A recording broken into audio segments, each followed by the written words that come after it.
और मुझे पूरी उम्मीद है कि मध्य प्रदेश का दोबारा चुनाव होगा। ये आप लोगों की मीडिया के माध्यम से मैं पूरे देश में बोलना चाह रहा हूँ। कई तो मध्य प्रदेश के रीवा डिस्ट्रिक्ट है, वहाँ से आया है कि ईवीएम की कुछ गड़बड़ियाँ थी। ये शायद सीजीआई साहब इसमें सुमोटो का ले सकते हैं। सुमोटो के लिए मतलब कि स्वतः संज्ञान सीजीआई लेंगे। किसी भी बड़ी मतलब प्रॉब्लम में है पूरा देश, तो उसमें सुमोटो सीजीआई के पास में पूरा राइट्स होता है और स्टेट में हाई कोर्ट के पास पूरा राइट्स होता है। तो सुमोटो किसी भी स्टेट का चीफ जो होता है वो ले सकता है, और नेशन का इश्यूज है तो सीजीआई साहब ले सकते हैं, चीफ जस्टिस ऑफ इंडिया से। सीजीआई साहब का एक बहुत अच्छा जजमेंट और बहुत अच्छा डायरेक्शन सब लोगों के सामने था कि हमें भारत देश में ऐसा इलेक्शन कमीशन ऑफ इंडिया चाहिए जिसमें इतनी कैपेसिटी हो कि यदि प्रधानमंत्री का भी चुनाव कराने की और प्रधानमंत्री के अगेंस्ट में भी कोई फैसला लेने की जरूरत पड़े तो वो ले सके।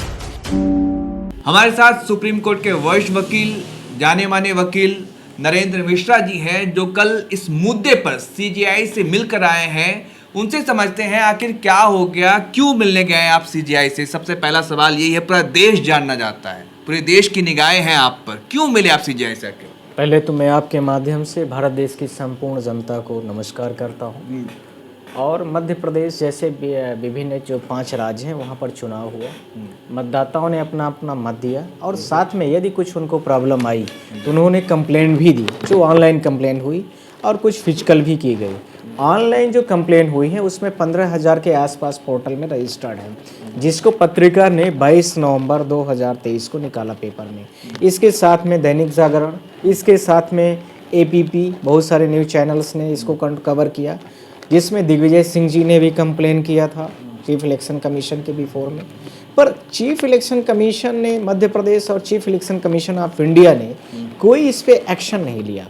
पहला, भारत देश के जो 5 राज्यों का चुनाव हुआ तो उन चुनावों में जनता के पास सिर्फ और सिर्फ 15 से 20 दिन का टाइम होता है, जिसमें किसी भी कैंडिडेट और किसी भी तरह की कोई परेशानी है तो वो इलेक्शन कमीशन के पोर्टल में वो दर्ज करा सकती थी।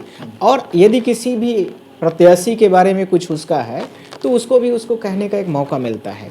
मेरा सिर्फ पूरे भारत देश की जनता से इतना इशू है, क्या 15,000 जो एप्लीकेशंस पेंडिंग पड़ी हुई हैं उसको बिना डिसाइड किए हुए chief election commission of India, Madhya Pradesh election commission ने किस प्रकार से, किस आधार पर उन्होंने इस चुनाव की काउंटिंग कराई और प्रमाण पत्र जारी करने की कोशिश की। तो हमारे मन में जो प्रश्न था उसको लेकर के हम तुरंत 4-5 बजे के आसपास सीजीआई साहब से मिलने गए, चीफ जस्टिस ऑफ इंडिया के घर। स्टरडे वाज संडे था, रविवार का दिन था, तो उनसे मिलना थोड़ा टफ था। फिर भी उनसे बातचीत के माध्यम से किसी तरह संपर्क हुआ।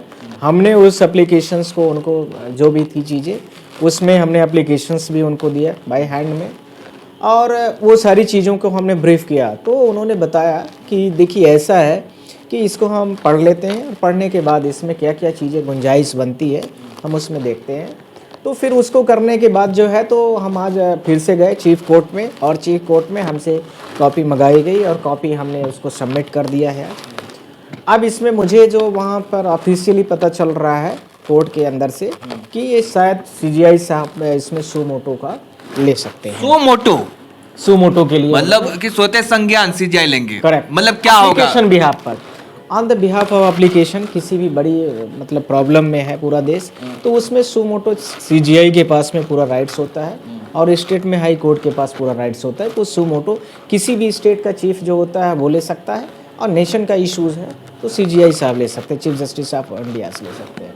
सर पहले मैं ये जानना चाहूँगा कि आपने एप्लीकेशन में क्या लिखा है, क्या लगाया है, क्या कुछ दिखाएंगे? देखिए, मैं आप लोगों के सामने से ये जो फाइल है मैंने आप लोगों को दिखाई दे रहा हूँ ऑनलाइन स्क्रीन पर, और इसके अंदर में जो आज मैंने वहाँ पर फाइल भी किया है उसको भी मैं दिखाई दे रहा हूँ। ये आप लोग खुद भी देखेंगे कि अब तो इसमें बहुत सारी चीज़ें हैं, और ये देखिए आप लोग, सारे लोगों को मैं दिखा रहा हूँ, ये पत्रिका की न्यूज़ है, आप सारे लोग देखेंगे। मध्य प्रदेश में ईवीएम में गड़बड़ी की 15,000 शिकायतें, ठीक है, देखिए डिटेल। ये आप सारे लोगों के सामने मैं स्क्रीन में कर रहा हूँ। यही मैं पूरे देश की जनता से, किसी भी पार्टी का पीपल हो सकता है, कोई भी राजनीतिक हो सकता है, मैं यही कहना चाहता हूँ कि क्या इसको बिना डिसाइड किए हुए इलेक्शन कमीशन को काउंटिंग कराने का आदेश पारित कर देना चाहिए, और काउंटिंग करा करके इतनी सारी गड़बड़ियां होने के बावजूद भी आप सर्टिफिकेट बांटने की कोशिश करो या जिताने हराने को कोशिश करने लगे, किसी स्पेसिफिक पार्टी को आपने अप्रोच करने की कोशिश किया है आपने, तो हमें उसमें सीजीआई साहब का एक ऑर्डर बहुत अच्छा मज़ेदार लगा, जिसमें मैं आप लोगों के माध्यम से पूरे भारत देश की जनता को बोलना चाहता हूँ। सीजीआई साहब ने 2-3 महीने पहले एक बहुत बड़ा जजमेंट दिया था, जिसमें यह था कि चीफ इलेक्शन कमीशन की जो नियुक्ति होगी, chief election commission of India की जो नियुक्ति होगी, वह नियुक्ति इस आधार पर की जाएगी कि उसमें एक सीजीआई साहब होंगे, दूसरा उस मेंबर्स में एक अपोजिशन का लीडर होगा, तीसरा उसके साथ में जो रूलिंग पार्टी होगी उसका जो चीफ होगा वो होगा, 3 लोग। तो बीजेपी यानी करंट जो रूलिंग पार्टी भारत देश की है, उसने उसमें अमेंडमेंट कर दिया, और अमेंडमेंट करके उसमें क्या कर दिए कि खुद की जो उनका जो भी एक उनका रिकॉग्नाइज ऑफिसर है वो रहेगा, साथ में उनके पार्टी का कोई दूसरा नेता रहेगा जो भी मिनिस्टर्स कैबिनेट मिनिस्टर का लेवल का होगा, और अपोजिशन के लीडर का एक व्यक्ति रहेगा। तो इसका मतलब होता है कि जो chief election commission of India की जो नियुक्ति है, जो 3 लोगों के माध्यम से होने वाली थी, उसको बीजेपी अपने हिसाब से 2 लोगों के माध्यम से करने का ऑर्डर बना लिए पार्लियामेंट्स में। दूसरा, सीजीआई साहब का एक बहुत अच्छा जजमेंट और बहुत अच्छा डायरेक्शन सब लोगों के सामने था कि हमें भारत देश में ऐसा इलेक्शन कमीशन ऑफ इंडिया चाहिए जिसमें इतनी कैपेसिटी हो कि यदि प्रधानमंत्री का भी चुनाव कराने की और प्रधानमंत्री के अगेंस्ट में भी कोई फैसला लेने की ज़रूरत पड़े तो वो ले सकें। मुझे लगता है कि सीजीआई साहब ने उस दिन बोला था और आज वो समय आ गया है, तो इसलिए भी मैं सीजीआई साहब से कल मिला था।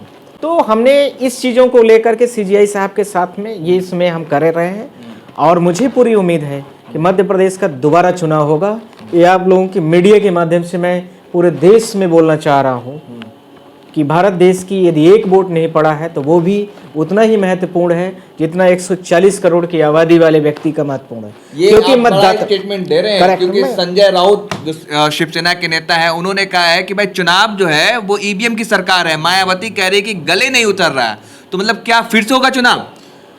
हमने सीजीआई साहब से जो रिक्वेस्ट किया है उसकी प्रेयर भी आपके माध्यम से हम पब्लिश किए। तो जो इलेक्शन कल हुआ, रिजल्ट आया है और पोलिंग की काउंटिंग हुई है, उस सारे के सारे रिकॉल कर दीजिए, और दोबारा इस पे तब तक नहीं आप मतलब ऑर्डर इशूज करें जब तक कि 15,000 डिसाइड नहीं हो जाती। अच्छा सर, अभी चुनाव के दौरान अभी देखा ही होगा आपने, मध्य प्रदेश के बालाघाट और उज्जैन में भी इस तरह की खबरें आई थी, गड़बड़ी खबर कि वहाँ पे मतपत्रों की गिनती जो है पहले ही शुरू कर दी बिना विपक्ष को बताए हुए, किसी को बुलाया, जबकि सबको बुलाने का होता है, लेकिन बुलाया नहीं गया, एजेंट को ऐसे ही खोल दिया गया। वहाँ पे वीडियो भी आपने देखा, क्या ये भी शिकायत आपने दिया? नहीं, मैं आप लोगों के माध्यम से यह भी बोलना चाहता हूँ कि मेरे पास जो न्यूज़ें थी प्रिंट मीडियाज़ की, उसमें जो 10-5 न्यूज़ हैं उनको लेकर के मैं गया हूँ, और बहुत सारे लोग मध्य प्रदेश के भी, बहुत सारे अलग अलग राज्यों के लोग हमसे कांटेक्ट कर रहे हैं, और वो लोग भी बहुत सारी वीडियो सोशल मीडियाज़ की, जिससे मध्य प्रदेश की कई विधानसभाओं की आई हैं, इसके साथ में कई प्रिंट मीडिया की भी आई, इसी के साथ में और बहुत सारे जो लोकल लेवल के हमारे बूथ लेवल के जो एजेंट्स होते हैं उनके द्वारा भेजी गई हैं। कई तो मध्य प्रदेश के रिवर डिस्ट्रिक्ट है, वहाँ से आया है कि ईवीएम की कुछ गड़बड़ियाँ थी। ज्ञान सुप्रीम कोर्ट के सीजीआई इसके पास में रख रहे हैं, रख ही दिया है, अब तो रखने का कोई अवसर बचा नहीं है, मैंने रख दिया है, और मुझे लगता है कि अब ऑनरेबल कोर्ट, हमें पूरा उम्मीद है कि उसमें सू मोटो लेकर के पूरे भारत देश की जनता को एक बहुत बड़ी उम्मीद और आशा की किरण बन के उभरेंगे। तब तक, जब तक कि 15,000 कंप्लेंट जो पोर्टल में पड़ी हुई हैं, जब तक वो डिसाइड नहीं हो जाती, तब तक के लिए मध्य प्रदेश का, और जो उनको लग रहा होगा नहीं, राजस्थान का उसमें कंप्लेंट में मेरे था नहीं शामिल। अब उसके साथ में इस तरह की पैरेलल जहाँ जहाँ के इश्यूज हों, वो पैरेलल ऑर्डर पास हो सकता है, उसमें कोई बहुत बड़ा इश्यूज नहीं, क्योंकि सू मोटो कहीं भी सीजीआई साहब ले सकते हैं। मतलब आपको आश्वासन दिया है कि हम इस पे स्वतः संज्ञान सू मोटो लेंगे। There is the one thing I am clear to hear कि उनके जो स्टाफ्स हैं उन लोगों ने बोला है कि ये सू मोटो का कैटेगरीज का मैटर है। अच्छा, बहुत क्लियर मैं कर रहा हूँ, सीजीआई साहब ने अभी कुछ नहीं बोला है। हम सीजीआई साहब को सिर्फ एप्लीकेशन दिए हैं, और आज उनका स्टाफ जो था, हमारा जो चीफ कोर्ट का स्टाफ है, आज हमसे उन्होंने कॉपी मंगवाई थी, कॉपी हमने सबमिट कर दिया है। उसके बाद हमने पूछा तो उन्होंने हमें बता दिया है कि सू मोटो की कैटेगरी में आ रहा है, because my matter was not listed.